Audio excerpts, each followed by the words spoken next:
வணக்கம். வேலூர் மாவட்ட ஆட்சியரின் கையெழுத்தை போலியாக போட்டு மோசடியில் ஈடுபட்ட இருவர் அதிரடியாக கைது செய்யப்பட்டுள்ளனர். இதுகுறித்த விரிவான தகவல்களை பார்ப்போம். வேலூர் மாவட்டம் சதுப்பேரி பகுதியில் நிலத்தை விவசாயம் அல்லாத பயன்பாட்டிற்கு மாற்ற மாவட்ட வருவாய் அலுவலகத்தில் விண்ணப்பிக்கப்பட்டது. அந்த விண்ணப்பம் பரிசீலனையில் இருந்தபோதே மாவட்ட ஆட்சியர் தடையின்மை சான்று வழங்கியது போன்ற ஒரு போலி ஆவணம் தயார் செய்யப்பட்டது தெரியவந்தது.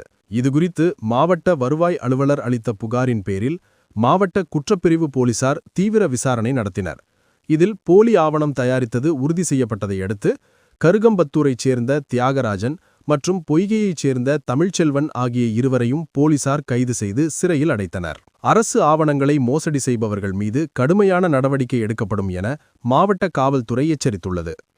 இதுபோன்ற செய்திகளை உடனுக்குடன் தெரிந்து கொள்ள மீடியா நியூஸ் யூடியூப் சேனலை சப்ஸ்கிரைப் செய்யுங்கள். வணக்கம்.